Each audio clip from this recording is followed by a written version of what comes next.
Hello, my book friends. My name is Floss, and I have a story I would like to tell you.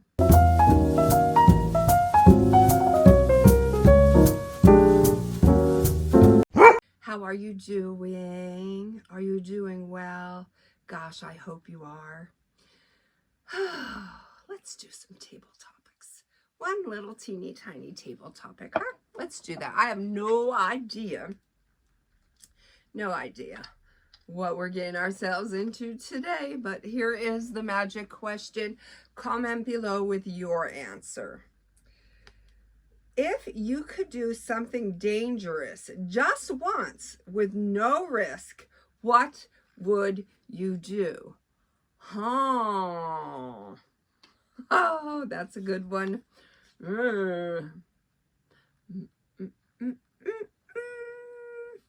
You know, I'm going to say maybe a triple axel.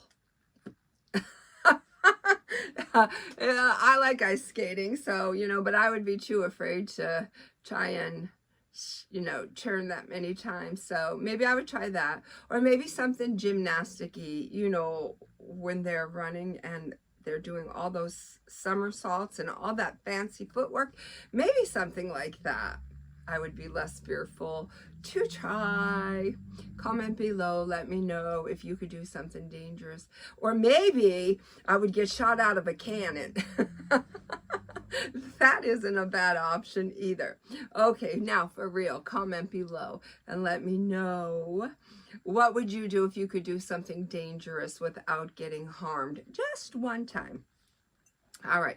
Now, with that said, I have to say my apologies for not getting back with correspondence or not making any videos at all this week. It's been a pretty hard week for me because many of you know that my sister's house caught on fire back in January and it burned to the ground and she lost everything, including a cat.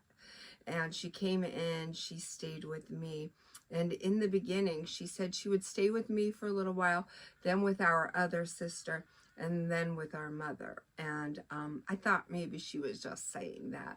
But it's been 3 months since she was with me, or just about. And she didn't want to overstay her welcome. No matter how much I told her, she's always welcome. Something inside of her just feels like her family and herself have to move on. And so they went to stay with my other sister. And I'm like heartbroken because once upon a time, there was activity and livelihood and, just life happening. And now it's back to quiet. It's somber. It's somber in my household. I do still have my nephew with me. He chose to stay with me. And I know that's got to be hard on him because now he's separated from his family. But I guess this is where he felt most comfortable. So this is where he wanted to stay. So, yeah, I still got him and I still got the cats. 3 of the 4 cats. So, you know what I say, roll with the punches, but I'm going to tell you, there is a couple of tears shed because I love her so much. And I've just been spending my time getting over my heartbreak and putting the house back together as best as I could. So today, I felt up to it. So we're going to do a video about a book that I just finished. And I read this book because on Fridays, I love to go over to the channel Books I'm Not Reading, and I love to watch Kelly. And Kelly had picked this book up and she was reading it, and I thought, you know what, I already have my April books all spelled out for me, but this is a book that I have really been wanting to read for the longest time. And since I had it, I thought maybe I just might squeeze it in there. And it's gonna put me a bit behind, but you know what? That's how I work. I just do my thing, and if that means I didn't get to complete a book for April, I'm okay with that. What's the worst that's gonna happen? I'm gonna have a continuation in May. This is coffee. in May. Okay, so let's get to that book that I have just finished. H is for Hawk by Helen MacDonald. This is a memoir in grief. So right about every spring, I like to get a little natural. I like to go back to nature and, you know, touch base with what's out there in the world and all the fascinating things that, you know, are that has been created. And I am fascinated by wildlife and their ways and their survival mechanisms and such. So this book has definitely been on my radar for a long time. So this is the story of Helen, who was very close-knit with her father. They both shared a love of nature. And as Helen grew up, she really did wonderful things with her life. She was very academic, and she was a professor at Cambridge University. And she was already a trained falconer. But upon her father's death, she decided she was going to remove herself from society and take on one of the most difficult challenges that she has ever faced. And you know what? Why do these table topics always just coincidentally seem to coincide with the book topic at hand? I do not know.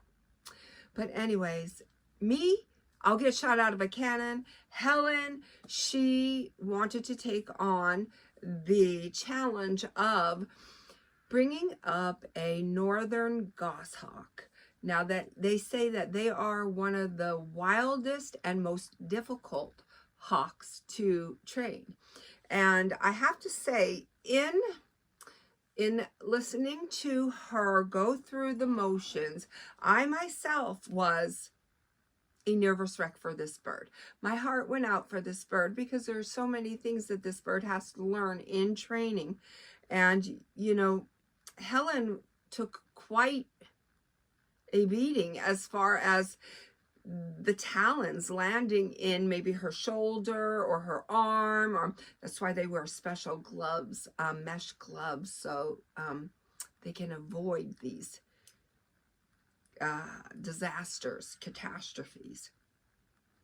But anyways, on a couple of occasions we had some mishaps, and you know, I didn't so much worry for Helen because I felt like she knew what she was doing. But like when you're putting a bag over the falcon, I can only imagine what the bird is going through, what the bird is thinking.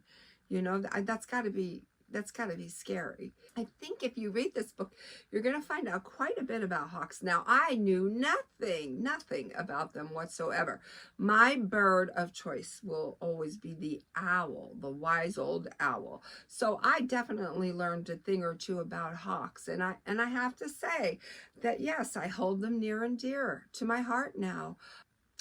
Now, I'm not going to get into too much about like my personal life because I don't want it to get misconstrued. But anytime for me that an animal is harmed or is going to lose his life, I have a hard time with that. I understand the chain of life, the chain of events that needs to occur in order to sustain life. I understand that totally, but I just don't want to see it. I don't want to experience it. For me, you know, I have a hard time with any kind of animal losing their life.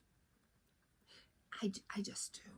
I don't know. I just love animals so much. I wish there was another way, but unfortunately there is not. So again, roll with the punches. But anyways, it's a lovely book. It's a sad book.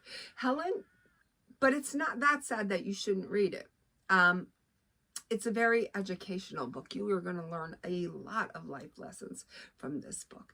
Helen even said that she was very frustrated in raising her hawk because she realized upon her father's death, in her grievance, she was not taking care of her hawk, but not aware of that. And by this, I mean, she thought maybe she needed to get her hawk under a certain weight.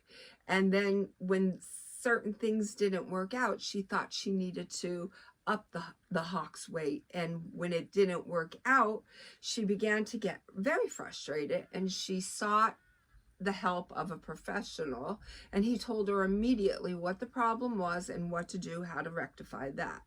And at that point, she realized that she was indeed a narcissistic griever. Everything suddenly became about her, and the hawk paid the price for that, until she became aware of it. She did love her hawk very, very much, and she did her best to make that hawk happy and take care of it.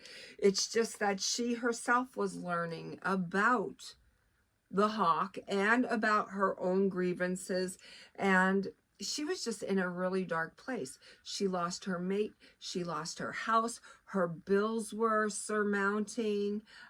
She was just in a very, very difficult place because she loved her father so much, and she didn't know how to deal with his loss. So in dealing with his loss, she attempted to